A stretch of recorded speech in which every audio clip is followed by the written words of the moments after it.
Hello YouTube, this is Ginger Geekist. I did not do a 4th of July video, but happy belated birthday, America.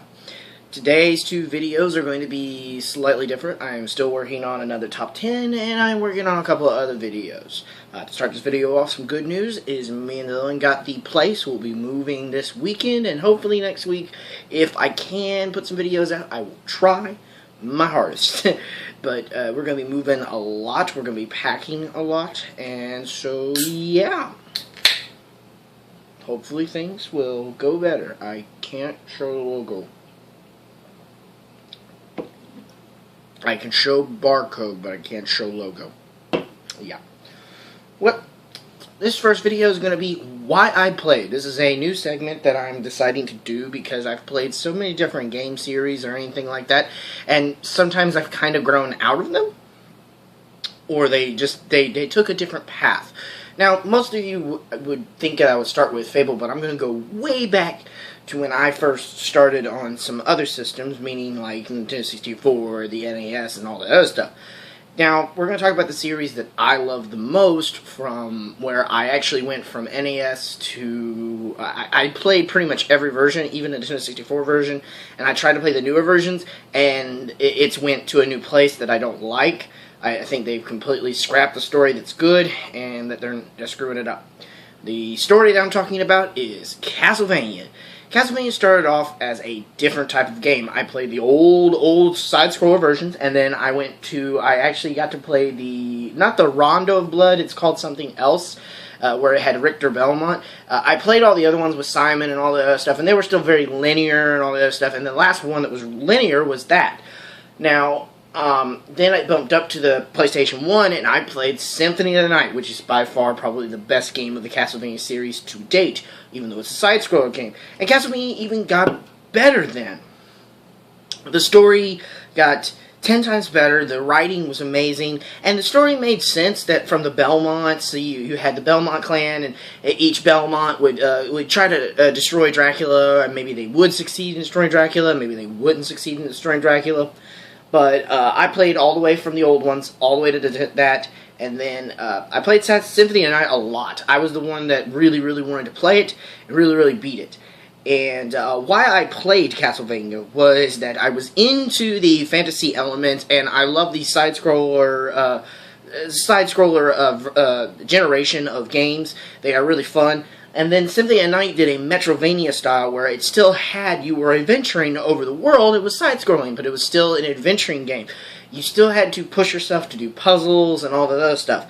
It was good. It was good for any kid's brain. The writing was good, even though it had a fantasy element. Vampires were really cool. And Konami for a while was doing a really good job with the Castlevania series. Anybody who's never played a Castlevania game, go to Symphony of the Night at least and try to play it, because it is one of the top Castlevania games that I can ever state. Now, I played all the way up to a different generation, and we'll talk about that. But why I played it is it was very simple, but very fun and addicting.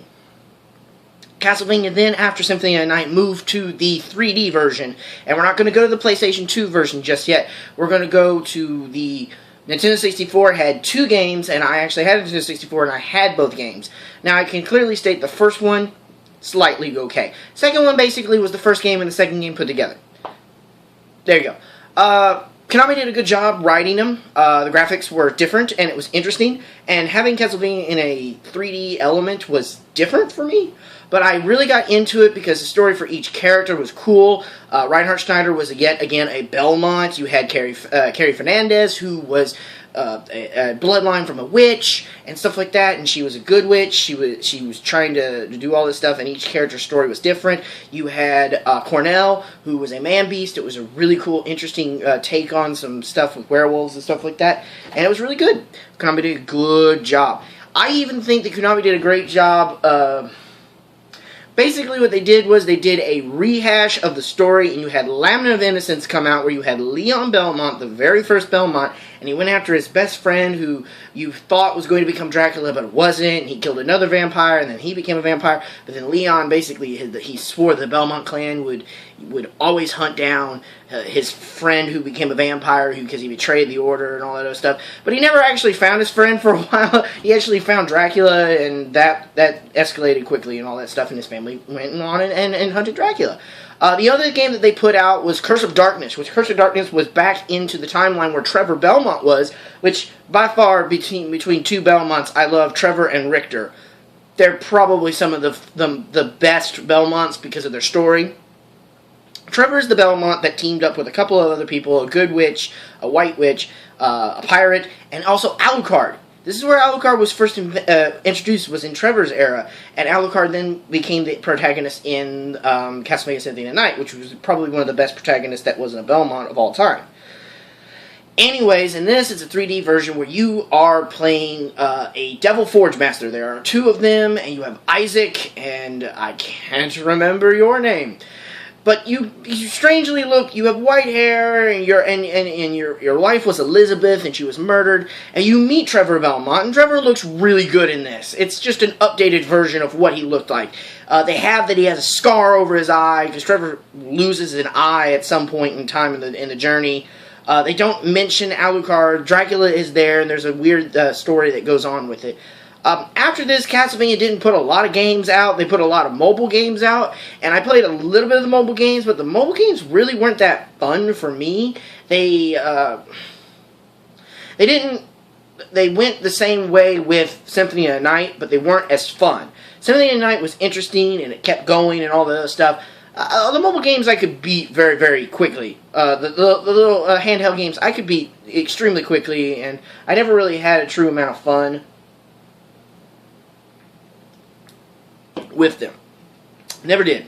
They were cool, introduced some really cool characters and some really cool visualizations and stuff like that. I still think that the Curse of Darkness gameplay was by far one of the funnest ones. It had a good combat system, and it was really cool to see the innocent devils be utilized as kind of like familiars and stuff, like because we've had familiars in the Castlevania thing before. But I will say, if you want to play a good a good PlayStation 2 game, Curse of Darkness is actually quite fun. It's got a good story. It's still got a lot of plot holes, but it's a really cool Castlevania game. So I was actually really stoked for when the new Castlevania came out. They were going to do a new rehash. They were supposedly going to do you had Patrick Stewart voicing somebody and all this other stuff. And the story was so lackluster for me, it was unbelievable. I hated it. I hated Gabriel Belmont. That basically, the Belmont clan they named themselves because they were of the mountain or some shit like that. So they actually weren't a family. There was this interesting Knights Order or something like that, and they had battle crosses that strangely looked like whips, which I didn't like. I thought it was stupid and dumb.